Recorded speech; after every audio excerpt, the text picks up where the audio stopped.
E a gente bate um papo agora com a deputada Andréa Werner, do PSB, que é presidente da Comissão da Defesa das Pessoas com Deficiência. Muito bom dia, deputada Andréa Werner, a senhora que tem como uma das suas principais bandeiras, né, a defesa, a conscientização sobre o autismo, né? Deputada, conta um pouquinho da importância desse trabalho, né? A senhora que já trabalha há muito tempo nessa causa, e eu queria que a senhora fizesse uma analogia, o que mudou a senhora parlamentar hoje, conseguindo trabalhar e lutar por esta causa? Bom dia a todos e todas. Eu estava vendo os dados da pesquisa e pensando, 57% que conhece alguém autista, eu acho que a outra metade conhece, mas não sabe. Porque a verdade é que a gente ainda tem um subdiagnóstico muito grande, né? A última estatística dos Estados Unidos foi de que 1 em cada 36 crianças é autista. Isso é muita coisa, ainda mais se a gente considerar que síndrome de Down, por exemplo, é 1 em 700. A questão é que o autismo é um espectro, né?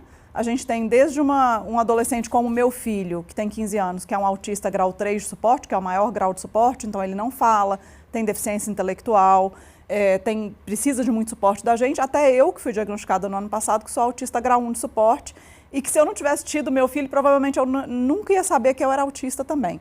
Então, acho que a gente ainda precisa trabalhar a conscientização, porque ultimamente, principalmente com o maior acesso que está tendo ao diagnóstico, aí surgem conversas do tipo, temos uma epidemia de autismo, agora todo mundo é autista. E não, na verdade, essas pessoas sempre foram autistas, elas não tinham o diagnóstico, né?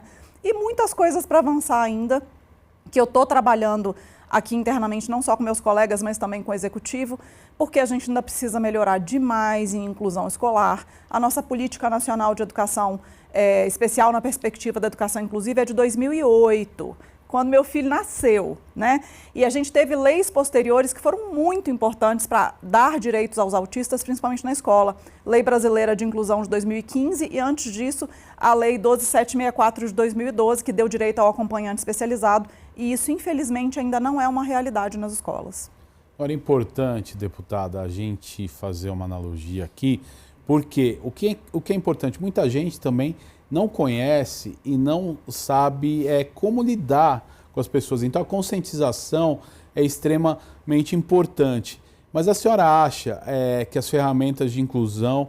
a senhora acha não, na verdade, as ferramentas de inclusão ainda são muito restritas, né? Como é que a gente faz para expandir e incluir de vez o autista na sociedade, os familiares, e que a gente consiga, né, ter a atenção que é necessária? A gente precisa de incluir no orçamento direito, né? Começa por aí.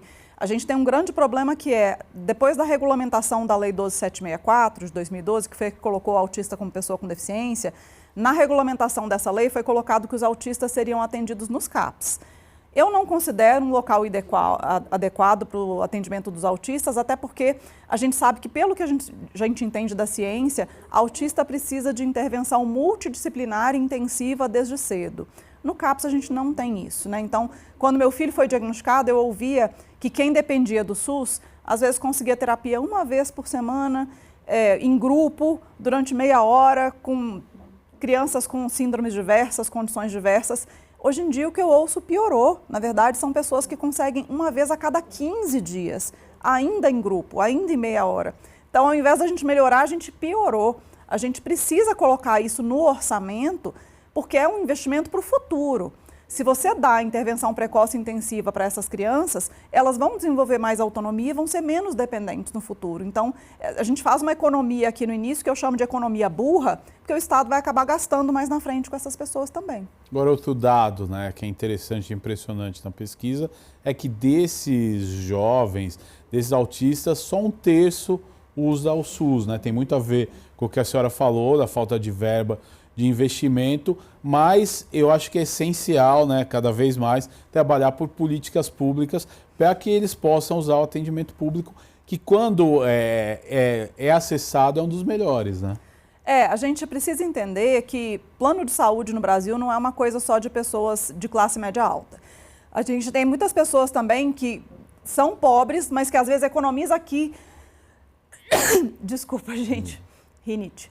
Economiza aqui, às vezes a mãe faz uma faxina a mais ali para poder pagar aquele plano de saúde básico, para ver se o filho tem o mínimo de uma terapia, porque no SUS ela não está conseguindo, né? E os planos de saúde, ultimamente, têm violado direitos das crianças e adolescentes autistas com frequência. A gente recebeu no ano passado tantas denúncias sobre cancelamento irregular, sobre descredenciamento de clínicas, que eu acionei o Ministério Público várias vezes e foram abertos 6 inquéritos para poder investigar 6 operadoras de planos de saúde por práticas abusivas.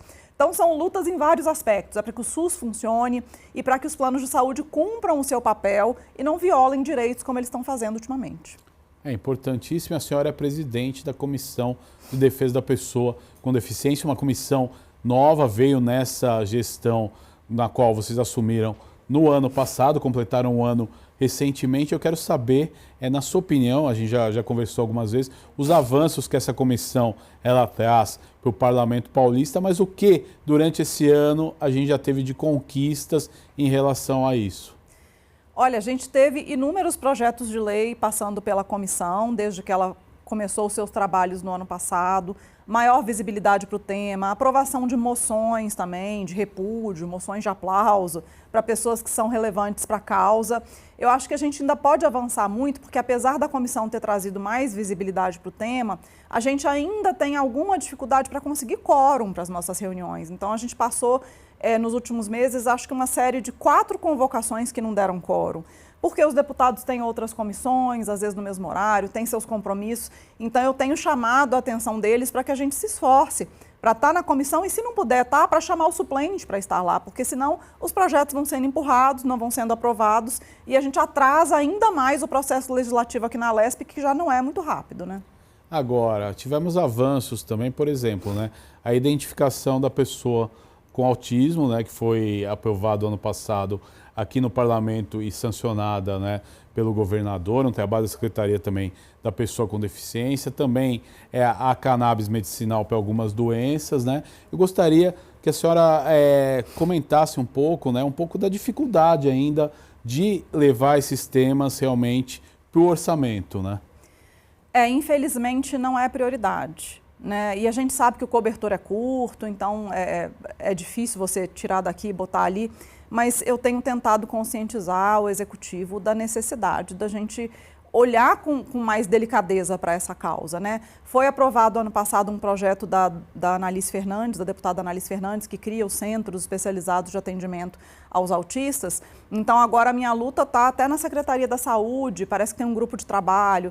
Tô querendo entrar nesse grupo de trabalho para poder falar sobre esses centros, que tipo de intervenção que a gente precisa ter, entender quantos vão ser implementados, porque, gente, o estado de São Paulo tem uma população gigantesca. Então, se você fizer 1, 2, 3 centros, vai ser uma gota no oceano, não vai fazer muita diferença.